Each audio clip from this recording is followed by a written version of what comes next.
Before you've come to beg on the door, forgive me, Delilah, I just couldn't take anymore. Whoa! Welcome to the Bear Pit Pod. We are back after a spirited result. Spirit is the perfect word for that. Spirited. Prized, spirited performance. Yeah. Yeah. And we were surprised. Yeah, blown away. All the S&S, we were spirited and surprised. Yeah. Wherever you're watching, listening, make sure you drop it a like, a comment, whatever. Do the lot. iTunes, Acast, SoundCloud, YouTube. It helps out apparently. So go and do that. Or a 5-star review on iTunes. But getting into the game, obviously we started with 4-4-2 again. It was Crouch and Juve up top, Which I was a bit annoyed at originally. I think a lot of people were annoyed with that. Because I thought we've got to sit here, we've got to park the bus, get 5 behind the ball, wing backs with the wing backs not actually getting forward and just camp out. And I couldn't believe we went for that kind of expansive formation at Anfield, but I suppose it worked, didn't it? It was, well, as we get into it, but it was almost the perfect game plan. Yeah, almost. The first big chance of the game though was to Mohamed Salah against Jack Butland, one-on-one. I'm not sure what Eric was doing. No, I mean I'm not even going to lay into Eric too much here because he had a good game. Potentially the man of the match, or certainly top 1 or 2. He was one of his best performances for a long time. Nonetheless, I think he just, as you watch it back, he anticipated a break, didn't he? And we lost the ball in midfield and he was completely out of position. Nonetheless, Salah in that position, 99 times out of 100, I'd have put me out, sorry. he scores that. I mean, he scored that against Rowan, didn't he? That sort of goal. You had to ding the keeper against Rowan and slot it in perfectly. I don't know what happened. Luck was it when that went wide. I thought, wow, we're on to something here. Actually, we might. It's bizarre how he missed that. Most informed player in the world. Yeah, I'm not sure how it didn't just drop. It's just bizarre. But it did. Thank God it didn't drop into the net. It dropped wide of the goal. It wasn't even like a decent attempt. It wasn't like he completely fluffed it, didn't he? It was weird. Yeah, and like I say, it was a let off. But not long after that, we had a chance. Juve headed. Yeah, ball whipped in. He probably should have put it back across goal. That's what I thought. I mean, I'm not Juve's biggest fan at the moment because I think he's cost us points in several games. So when he kind of messed that up slightly, I was raging. I was like, what's he playing on there? Get it on target or get it back across goal, and he kind of did neither. It was a weak header. I think even if it was on target, with the pace he had, it wouldn't have kind of troubled the goalkeeper too much. No. I mean, I'm not expecting him to put anything like that away anymore, or made the right decision really. He was in the right place. Generally he's in the right place. You can praise his movement. Yeah, kind of. Yeah, that was probably our key chance in the first half. Then we had that other chance. I completely forgot who squared the ball. Was it Shaq? Maybe it was Shaq, but in the first half as well, he got into it was Shaq. Yeah, he got into a decent position down the right. I think just crept into their box, fired a ball across the box. I think it was Crouch, sliding to just make connection with just missed it. Oh yeah, I remember that. Agonisingly close. His legs weren't long enough. Somehow, yeah, he needs to be 6 Not sure how. Yeah. The other key chance of the first half, well, it wasn't a chance because it was offside, but Danny Young smashed one in. He was marginally off. Marginally, I'll take it. I mean, offside's offside. He's off. Offside is offside. I'm not going to kind of smash it into the roof of the net, and that would have been some sort of payback. In the world of football, those things usually happen. We didn't sign him on loan. We went for him, and then he scores against us. That would have been just one of them stories that happens in football. But thank God it didn't. But we went in at the break 0-0. And deservedly, generally. I mean, the Salah chance was great. A very kind of good chance for Liverpool, but they by no means bombarded us. I think we stifled them at all. And I think 0-0 at half time was a very fair reflection of the game. I think 1-1 would have been fair even as well. So yeah, we were very surprised and happy that first half performance. In the second half, it was quite scrappy. I think it's a fair word to describe. Yeah, we retreated, which is it's always going to happen. I got more and more nervous at halfway time. It was agonising. As ever, I mean, the past couple of games, whether it was Tottenham or whatever, when we were still in it, when we were all absolutely shitting ourselves thinking, we could get something here. Yeah. This game we did, it turned out, but yeah, I know what you mean. Everyone was having the same sort of feelings at this point. And then some of the injuries and changes came. So Bruno got injured, went off. Sobby came on. Fletcher came on at one point, which I thought was a strange. A little bit weird. He's not exactly no spring chicken. Great this year, and against kind of a pacey Liverpool attack. You wouldn't want him coming down really. Not only that, but he went onto the right wing. Yeah, bizarre. I mean, I can't really comment on that. Let's face it, we drew. let's just give Lambert credit and say it worked. I don't know what worked, but something worked.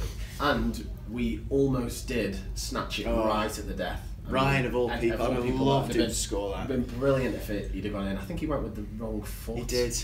And I forget the commentator. I think was it Souness? Someone on Sky made the reference that it was the movement of a defender because he wasn't anticipating his balls flying across, and he kind of jogged. It was due fair play to him. It's good. Probably nearly scored. Chipped it across goal. Yeah. Short cross of all people. Why is Ryan up there? I know. What's he doing? I don't know, because it's not like we were kind of even having a decent spell where defenders were staying up after corner. He was just up there from nowhere. No idea why. And that was right at the death. 88th minute, something like that. That would have been shit. Would have been thrown all sorts in in that away end if that had gone in, but it wasn't to be. Full time 0-0. Handball incident right in the end for Liverpool. There was also the Eric Peters handball. I don't think he can do too much about it. He can't. What was ironic? I don't give a shit. Of course, it's Stoke, but that's almost the same circumstance as how Liverpool conceded a penalty against Roma, against Milner. I'm not advocating that it should have been. I don't give a shit. It wasn't fine, but I just thought it was quite ironic and funny. Yeah. Some refs would have given that. Definitely some give that. And some wouldn't. And I don't understand the case for either or, to be honest. But look, we shined ours a bit today, and it was, it was. And we can applaud the lads' defensive performance. That was amazing. Brilliant. I'd argue performance of the season. One off, definitely. Too little, too late. I don't know, but it was a good performance. Really spirited. Solid back four. I mean, the way I look at it, if we're going down now, which looks likely. There's still chance. Obviously, there's still chance. It looks likely. It's more likely that we're going statistically, odds-wise, it's more likely that we're going down. I'll put it that way. Yeah. If we do, that defence is a fucking solid defence. We can keep hold of all those four for the championship. I mean, Zuma, we're not gonna. No, but Bruno, Shawcross, Bauer, Peters. Yeah. It's a solid back four for the championship. Yeah, that's the frustrating thing about this season. Foundation. On paper, I'd say our defence is probably one of our strongest areas, but ironically, it might send us down a goal difference. I don't know what's happened there, but. Best performance from the game. Eric Peters has to get a special mention because we give him enough shit, or I do. And he played out his skin, pocketed Salah. Yeah, he did. That's doing the rounds on social media. Yeah, we put it up straight away. Eric Peters gets home, empties his pockets, keys, wallet, phone. I've always said about Eric, and it was to his detriment that he was forced into the wing-back position earlier in the season and under Lambert, but he's not very good going forward, but he is an unbelievably, and I mean this is a positive and a compliment, he's an unbelievably solid left back to defend. He's got it going for him there. That's his position, and I think he always did himself justice at that left back sort of position. When he was forced to go as the wing back, it didn't work. He's definitely. It was never that. I'd never played him there. It was unfair on him. Eric, Ryan, Zuma were man match. You could have picked a man match from any three of them, to be honest. But I'll give it Eric because he gets enough stick. Yeah, and Dye did pretty well too. Continues to be great. No one was poor. No Crouch a tad anonymous, but that's what happens with Crouch. Juve. He was a bit quiet. Juve did his usual thing where he potentially that header in the first half could have done better. I thought his positioning was good. He worked hard. It's the cliche Juve roll call.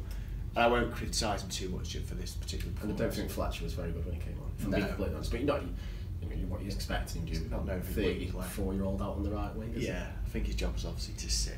Yeah. But nonetheless, I'm as buzzing as you can be for that point, considering the position we're in. When that final whistle went, I was flabbergasted we'd done it. And then it was over to the 3 o'clock kickoffs, and I thought, right, that is going to mean absolutely nothing. We could we could all but be down if things go against us at 3 o'clock. And that was how the weekend and season was going to swing, and generally it did. Yeah, so Southampton won against Bournemouth, which wasn't great. That was the worst one, obviously. Swansea lost. Huddersfield lost. That was the big one. Yeah. Huddersfield losing to Everton at home is huge, and I actually think Huddersfield will go down now, be it at our expense or Southampton's. Yeah. West Ham lost. Yeah. Brighton drew. Yeah. And interestingly, West Brom won.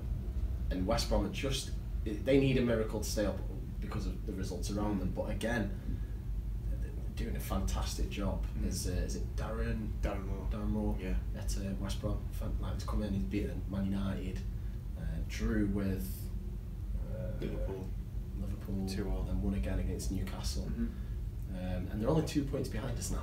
I just don't think there's enough games for them. I mean, it would take miracles for West Brom to survive. So they could get 30. They literally have got to hope Swansea lose every single game.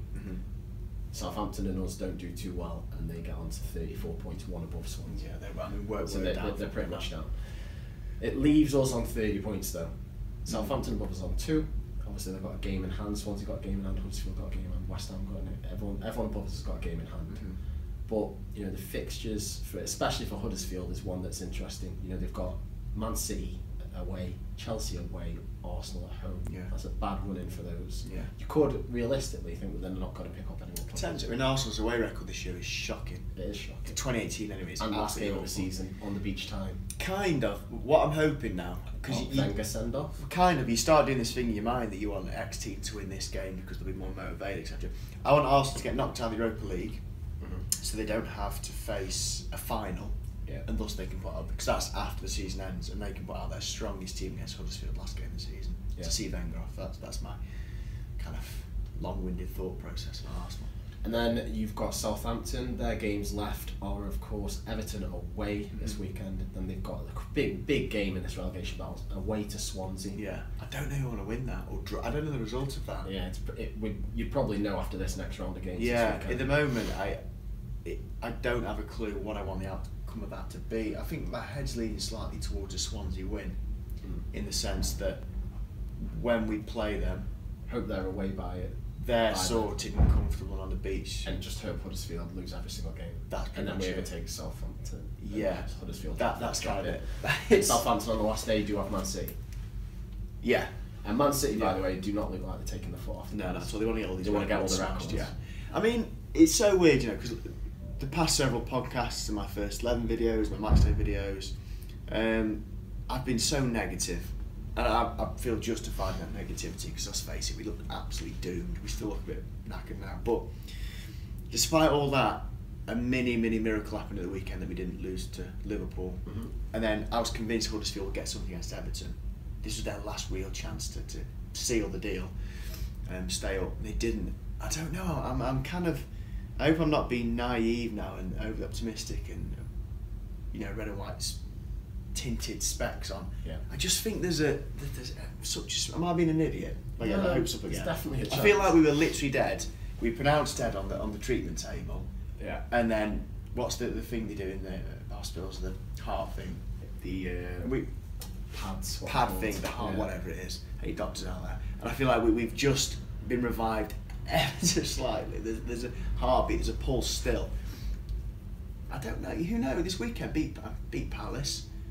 Surely Huddersfield will lose to Chelsea away. Is it Chelsea away or Man City away? So. Chelsea. I don't know. The other point on this is Palace have now picked up 4. Yeah, but they're safe. They're safe. Pretty much. They're pretty much done. But they've just come off the back of a 5-0 win against Leicester. Yeah. They're now into 11th. They're basically safe. Is it a bad time to be playing them? Two kind of schools of thought. One, they're safe, so they'll be on the beach, cliche. Or two, they're obviously decent form and they want to finish strongly. I don't have a clue, but I'm going to try and ignore Palace and just kind of focus on decent performance we had against Liverpool and assume that we're entering good form now, because we're due some good form. We've not had any good form all season. We've not had a run against. Have we won 2 on the bounce this year? We've not, have we? We've not had a decent patch since maybe we drew against Man United, beat Arsenal at the start of the season in like August, September. I feel like we're due something, and I just hope Liverpool performance and result can kickstart the season right at the 3 end. games to go. With 3 games to go. 2 games to go. Yeah. I don't know. Am I being overly positive, overly naive? A bit daft? It's a good job that one of us is, put it that way. You don't see this. Maybe I'm just being. I don't know. No, it's still possible. So it's within the realms of possibility. Anything can happen in football. We're very fortunate that the running for teams around us is pretty dire. If they had a load of easy games, it'd be different. Kind of school of thought, but one more. I don't know. Well, that's the ins and outs of the bottom of the table and the run-in and all that sort of thing. One thing going back to the game at the weekend is the Salah punch, or supposed throw of the arm. Yeah, I missed it at the time and I've not seen it back since. But what minute was that in? I'm not not sure, but I'll get it up for you so you can watch it back. But it wasn't. He isn't going to face any action. What, officially? They've reviewed it and said, no, that's fine. Reviewed it. Okay. Not going to happen. I've not seen it since. I'm going to show you about.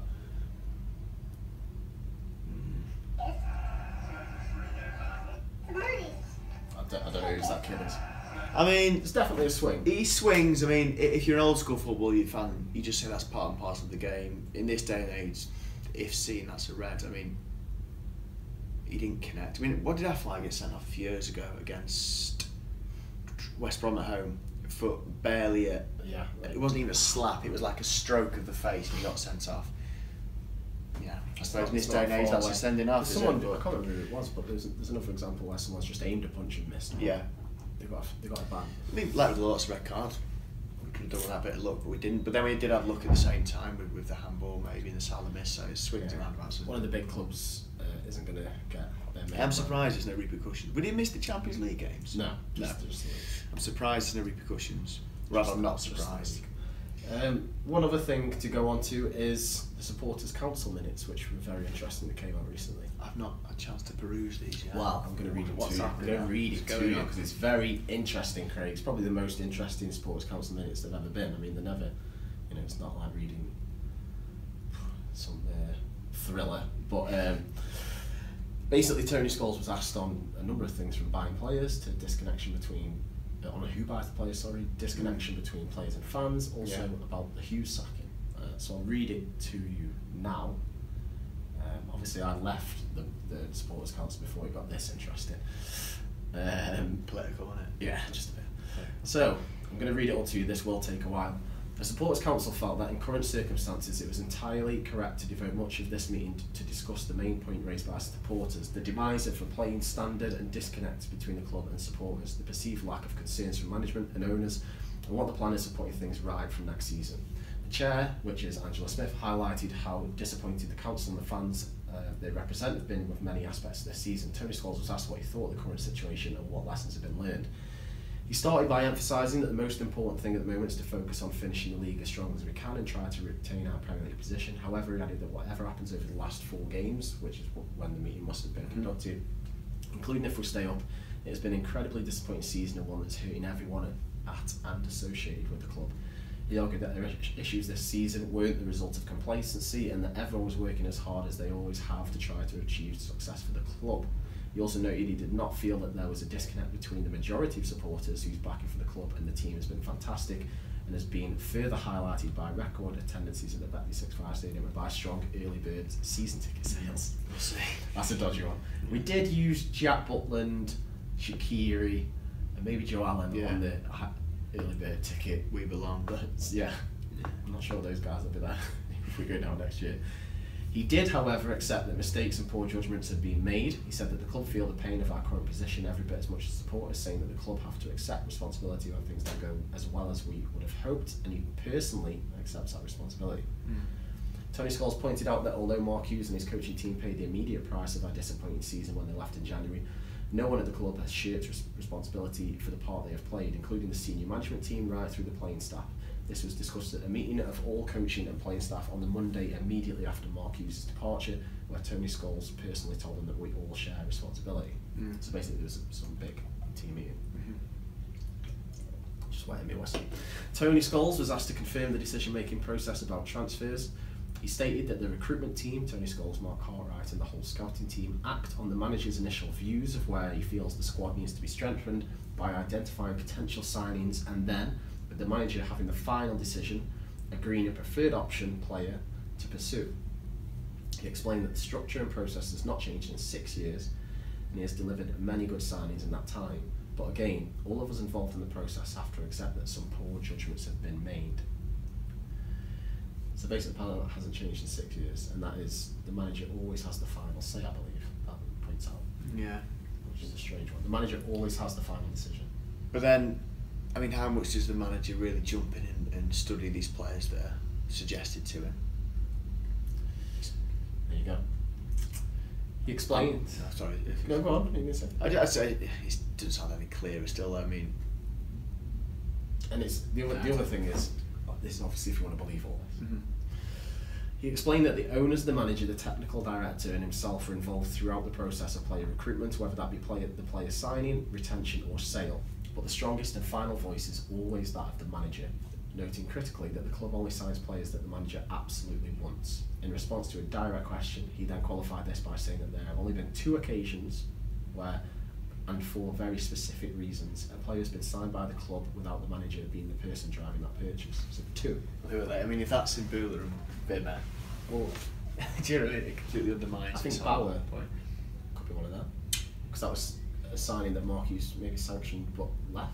Maybe you'd say that, wouldn't you? Because without clarifying that, I mean, if that is Vimmer and say in Bula, Cartwright's got to go. Because that's what's I think going to send us down is the Vimmer signing. Ultimately, that's 18 million quid we've invested in not even a squad player now. I don't think you could put Verahino on that. I think Hughes pursued many a He was window. quite open about that. In Bula too. That wasn't out of the blue. That was a couple of windows. It was, but at least the thing with Bula is he's been disappointed ultimately with Stoke. But I kind of get why we signed him because he was sort of like he looked phenomenal that first season. I thought he's going to be in Champions League in a few years. Vimmer, I think if we do go down, we'll go down to the worst signing in the club's history. 18 joint record signing, rotting in the under-23s. Rotting in the under-23s. We're crying out for a striker or an attacking threat, and we pissed it up the wall on this defender.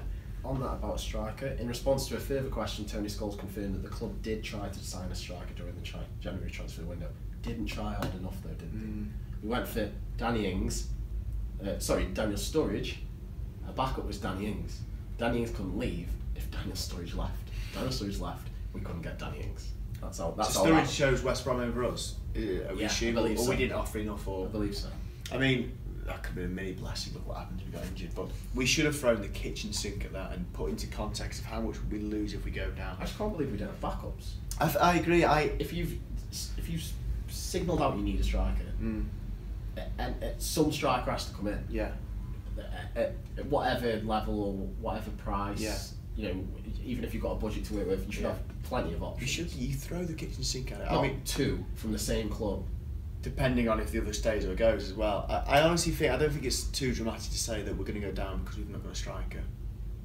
You look at some of the chances Hughes missed over the past 3-4 games. Got no one to put them away. We just needed, I feel, another win, another toe poke, another moment where a striker's gamble because they're a striker naturally, and we've not had it all season. Juve is not that answer. To continue the rest of these minutes, the question was asked as to whether in hindsight an early decision on changing manager should have been made. This was agreed by Tony Scholes. He noted the significant goodwill that Mark Hughes had generated at the club by virtue of the success he delivered in his first 3 seasons with the club, but accepted that given the decision to change the manager was ultimately made, evidently it would have been made better to have made this change sooner.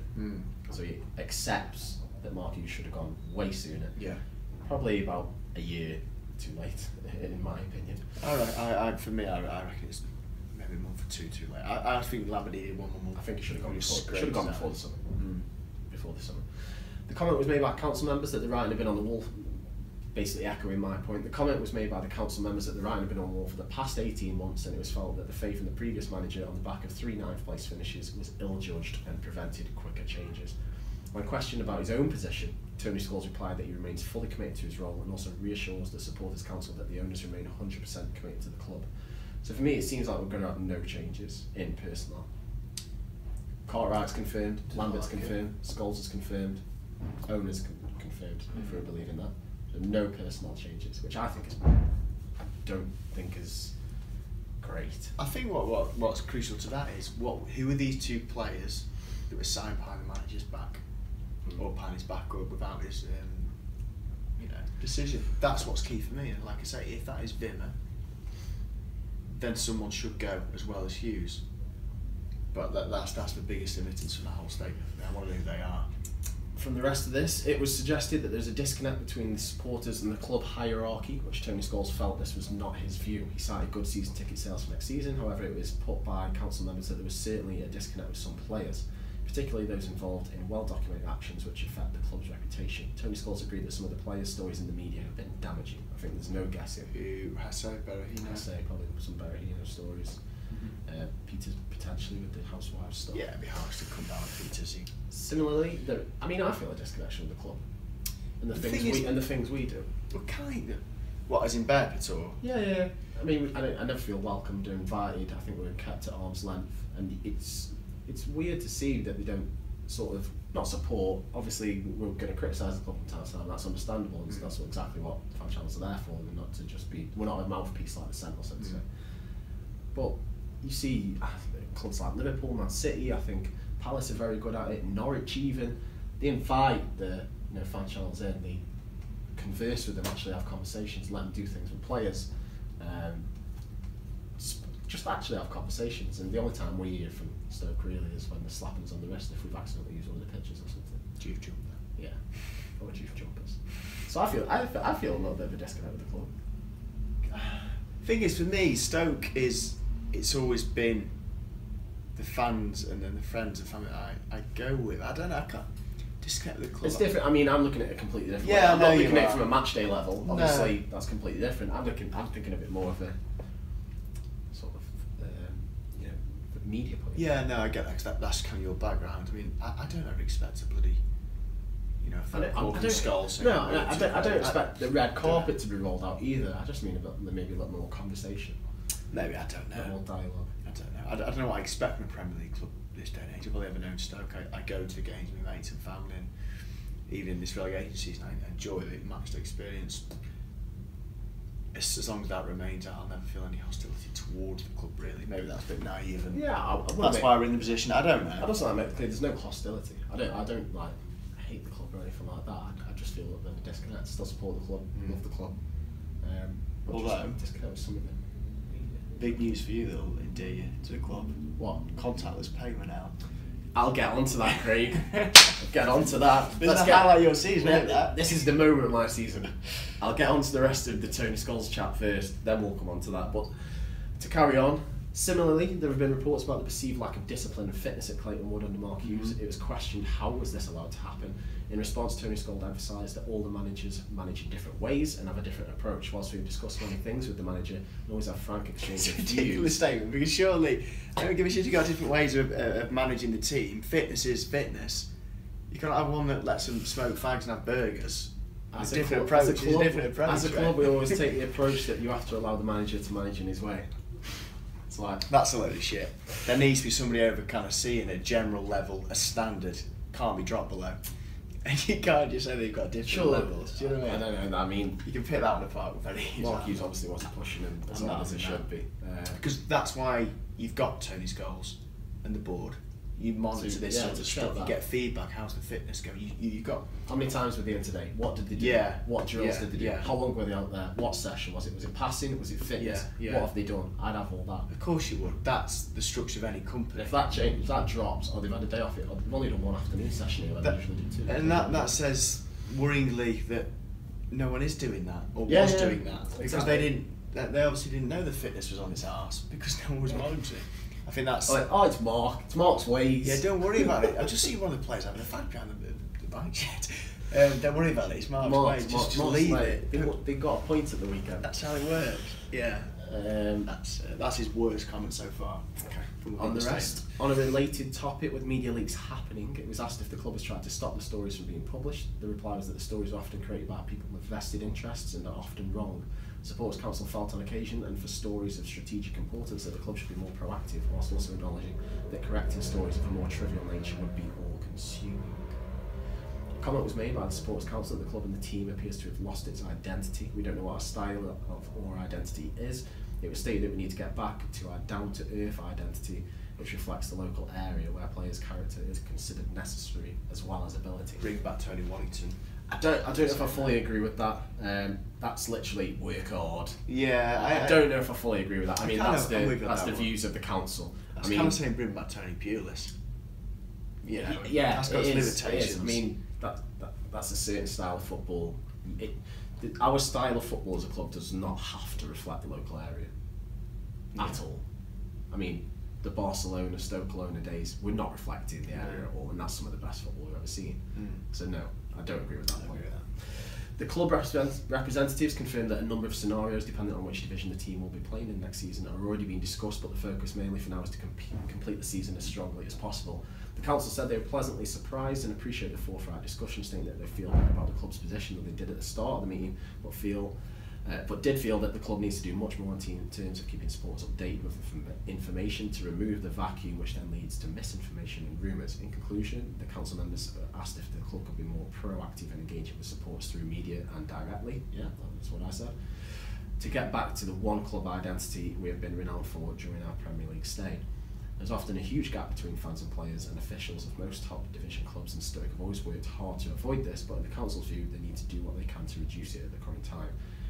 They suggested that the club could release a statement to supporters at the end of the season to outline what they feel the mistakes were, what they have learned from them, and to emphasise that the players and club staff do not care about the club. In conclusion, Tony Scholes reiterated that mistakes have been made and all at the club are fully committed to rectifying these going forward. In addition, he again reassured the council that the owners remain fully committed to Stoke City. Well read. I got there. I bloody got there, Craig, and yeah, I do need a swig of this strong folks. Yeah. I mean, it's quite a corporate response. It's not overly kind of insightful. But I think the key things to take from that for me is no one's going anywhere of the board staff, from what I can see. There was a complete lack of control and management when Hughes was there in terms of there was monitoring literally, his seems like efforts. no one was checking up what was going on. Nobody. The other thing was... And then that leads you to, you know... The transfers. 2 were done without the manager signing them off. But for very specific reasons, whatever they were. The process hasn't been changed in 6 years. So the manager identifies players he wants. They come back with options. He says yes or no. The manager always has the final say. I still, that's my preferable model still. I don't like the model where the manager's giving players and he says get on with it. He coaches them. I do like that, but of course the manager needs to be committed to really checking on these players that have been recommended, not just going yes or no, based on a video or a report or something. And then, I mean, how much do we know that Hughes really delved into these recommendations? Do you have a quick reading of go on then? That's the other thing. I mean, I can't remember who's told me this or where I've heard this from, but apparently Cara had a much better relationship with Hughes, and you know the options he'd come with, he'd probably take a couple. No. Apparently under Pulis it was completely different, and Pulis didn't even listen really to any of Cartwright's suggestions, and it was all his own signings, players that he wanted. Yeah. So. Oh well. On to some other points from the meeting. Fan zone. The club are in favour of developing a fan zone, but would ask the council support the feasibility with the ideas and input. So they basically said, yeah, we support a fan zone. Council, you sort it out. Well, how the council sort it out? No idea. It's an action for the council. No, I think I don't know. Surely Stoke's like land. Away travel. The club has not yet made a decision as to whether the free travel will continue next year, irrespective of what division we will be in. It's a shame. We'll wait and see. Cashless payments. Here we go. Trial. I don't see how this trial can not be a success. Only in the West Stand. Which one's that? The big one? Yeah. Oh God. The posh seats. That's annoying. Only for the trial in the West Stand for the next season to allow it to be evaluated for possible further rollout about the ground. This stand has been chosen as the most catering outlets, and there is existing IT infrastructure which can support the pilot. Okay. Well, better late than never, I suppose. That's about it, really. One other one that sticks in my mind was a club museum. So council member John Smith gave a presentation on how the idea of a potential museum being sited at the Betley 65 would have the potential to attract more supporters and visitors to the site, and he felt that many supporters would have items and artefacts that could be loaned to the club. The club suggested that there be a meeting to discuss the idea further, with the option of a pop-up version to be considered.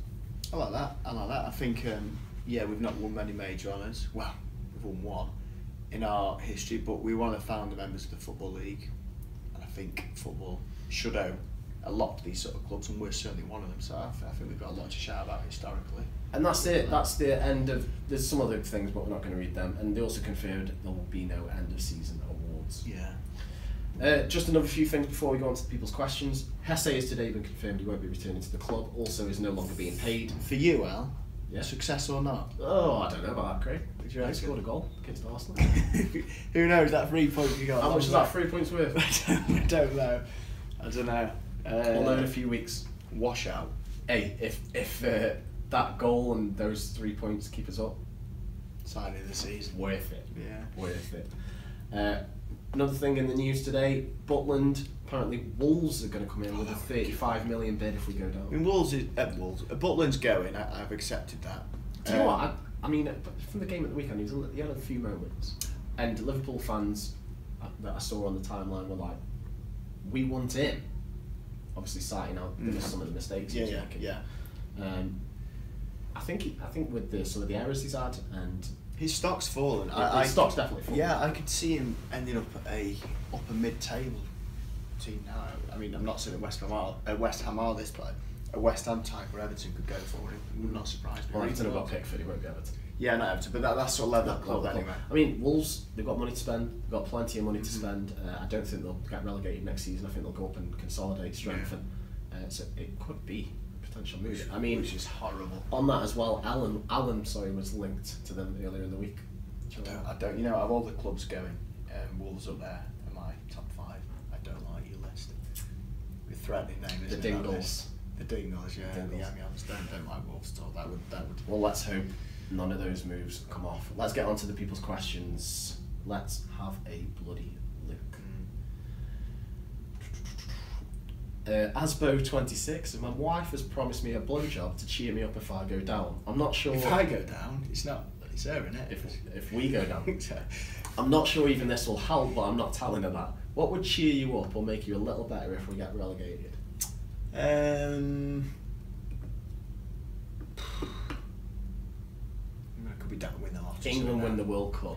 Kind of. Yeah, England win. That makes logical sense, doesn't it? At least it's some sort of football consolidation. Yeah. Jake Beach, one player you would like to see play at Stoke next season. What would you sign? Division are we in? I think we're definitely losing a keeper. So for me, I know I've mentioned it before. I'd like us to go and get Angus Gunn in goal. Yeah, that'd be quite a good shout. I don't know. You know what? Someone put this on the OK message board, and I'm not saying it's a shake the city signing, but I'd love to have Hughes or Walters back. If we go down, I think they're exactly the type of characters we need if we go down. Even as squad players, that's who you want in your dressing room. Lewis Wallace-Croft, who I think has been on my Twitter account, my personal one, says opinions on sparkling water. It's all right actually. Oh no, Craig. You have a sip of it, you think, oh, it's a bit hard, but then it becomes quite comforting in a weird way. It's got a little bit more about it than water. Not for me. I mean, there's several drinks to choose over it, but it's not bad. There's plenty of drinks. I'd never choose it. I'd rather not drink. Yeah. Bailey Pepper says favourite album right now. I'm gonna get my phone off this one because I'm not sure what it's called. For me, it's a band. We're getting quite a lot of music questions, aren't we? We do. For me, it's a band called Shame, like a rock punk band. It's called Songs of Praise. It's amazing. So I've got what I've been listening to at the minute is Blue as the Colour by Beautiful Self. Yeah. I don't know why, but I had Rotterdam and a couple of others in my head, and I've been listening to that at the minute, so that's my favourite right now. Nathan at the Brutal Sniper says, do you think Glenn Johnson still has a future at Stoke? Also, it's my birthday on Sunday. Happy birthday for Sunday. Yeah, happy birthday. Happy birthday. Glenn Johnson, nah, get rid of it. Probably not. I think even the Championship, I think there's too many faults to this game now. I think he's been a decent player, but no. Geordie of Suburbia, Jordan C says Snog, Marry, Kill, Berahino, Hesse, Wimmer. Jesus, can we kill them all? Yeah, it can only be Kill out them. I don't want to. All the special mention to Hesse, but no, I can't even answer that. Jiff or at Stokey Staffs says, which is, I've heard a couple of rumours about this. Apparently, some Port Vale fans planning to fly a banner over at the weekend. Good luck to them. League 2. But yeah, apparently they're planning to fly a banner across. I always hope they do. Pretty daft if we end up saying yeah, that'd be cool. But I always hope they do because I've never requested one. But how much it cost to hire one of them? £1,000. Easy. Who in their right mind is spending £1,000 on that? Insane. I hope they do because it's pissing money at the wall. But he said, what message would you write if we flew one over Vale? And his option was, I think I'd go for Port Vale, 142 years of achieving nothing, or simply scruffy bastards. Might have been, have you finished with standoff yet? That's a great one, Craig. Is your stand finished? I mean, they can throw whatever they want at Stoke. They've got a stand half built for the best part of 2 decades. Yeah. Now, which has got to be one of the most embarrassing things knocking about. So basically, let's have a look at some more. Antoinette Marconi Martin says a Shaq already got something lined up, hence the walking around and not tackling mode he's adopted. Oh yeah, that's a great comment. And Michelle Morgan below says World Cup ? Do you think Shaq, he's just trying to not get injured for that? I imagine we'll do an end of season review pod at some point, and then we'll analyse players. But Shaq has had great moments this season. This past month, he's gone absolutely missing. The position he's been played in these past 2 games, the right midfield, I couldn't think of a worse position to play in. Absolutely anonymous. He's not strong or quick enough to retain the ball. Yeah. He needs to be in that pocket number 10, facing the goal in a bit of space. When he's kind of squeezed out to that wing, he absolutely disappears. And I feel he's done that. He's been quite passable. I would have had him off at Liverpool. Yeah. He just doesn't contribute enough. He can't hold the ball. He brings it on. I don't know, Stephen Ireland, anybody. Just Do you know what? There was a point at the game, and I tweeted it. I said, I don't know if I've completely finally lost it. My head's gone, but I want Stephen Ireland to come on. Yeah, Stephen Ireland. He, for all his faults, he's got a lot. But whenever he comes on, he's always got time on the ball. Shaq never has, because he's not quick enough to get there. He's not quite clever enough to find that space. And he's been missing this past month. I might get slated for that, but I don't think he's offering enough at the moment. I'm not saying drop him, because it's the only bit of quality we've got, but I don't know. Lewis Thomas says, as stupid as it sounds, having now seen we have Atkinson as the ref this weekend, do you think, guys, there is a conspiracy against us, especially for how much everyone knows Atkinson is crap for us? Love the podcast, by the way. I don't know. I never really buy too much into that. Atkinson does hate us. Does he? I don't know. I never kind of read too much into that sort of stuff, to be honest. Not having it, Craig? No, not really. Let's have a look. Jacob Grattage asks a good one. What's going on in the back there? Jacob Grattage asks a good one. Any thoughts on what the away kit should look like when we get relegated? If we get relegated, should we bring back a classic or something new? I'd like the black and green stripes, or the purple. Purple 93, 94 was a good one. I've always Zap. Well, my personal favourite, not literally because it's horrendous, when we were sponsored by ASICS both as the kit sponsor and the main sponsor. Yeah. So we just had a massive ASICS badge, and then just had Stoke in the middle. Yeah, I like different blue. ideas. Yeah, the blue one. I had that kit. I had Just that. lazy thinking, that was lazy design. What else? I like the I think in the 70s we had like the all white one, which I think was quite good. We had one with like a sash running through the middle, black and red sash. Black and green stripes for me. I'm going to go with, because it's my first ever away kit, it must have been the early 90s. We had a yellow away kit with crystal tiles down the middle. Yeah. That's a first Steve Bold kit. favourite. Maybe. I don't know if I've just completely made that up. Let's have a look. Is there any more? Alex Bennett, beans or peas? Beans for me. Beans, definitely. All day, every Peas are day. fine with no Mike context. Edge, one of Eric Peters' best performances. Yeah, Yeah. considering the circumstances, yeah. Sam Richards, Lennon or McCartney? Lennon. Lennon. Yeah, I agree with that. Nathan Wallace, do you think there is a possibility we could bring SJW back to the club? Super John Wilder. Yeah, I'd love that. As already mentioned, that's a good comment. Well, Go down. he predicted why I said a minute ago. Yeah, I'd love that. Love that. Of course. Comment of the week? That one about Shaq going missing. So from Antoinette or something. Yeah. Antoinette Marconi. Can you give that a little like or something? 'Cause that's, Yeah, I'll do it right now. Completely Do you know what? concur and agree with that. I'll give it a love heart. Give it a love heart. So, next up, Palace. Well, we have to win, obviously. Oh, I've got to win. They're in. Win or bust. I mean, If we don't win that, we're down. for the first time ever, that's it. I think That's that. it. Well, Don't, Craig. no, really, yeah, it is, isn't it? I think. No, it is. It is. It is. Draws like miracle of miracles, but if we lose it, that is We're down. because of our goal difference. It's more. We'd have to score like 18 goals. We'd have to score 12 goals. I think that'll be pushing it with Duke up front. Yeah, I reckon we have to win. I'm going to say we are going to win because I haven't got much of a choice. What more do you want to know? That's all I've got. That's it. I don't think we need much more than that. We've got to obviously keep Zaha at bay, keep plays on the right. Bauer's going to have to, or whoever's playing, depending on what we're playing. I think get Johnson or whoever it is. The thing is, you know what? Everyone's big at Salah like he's the next Pele. We did it to Salah the other day, back pocket and all that sort of stuff. And Salah's not in his league.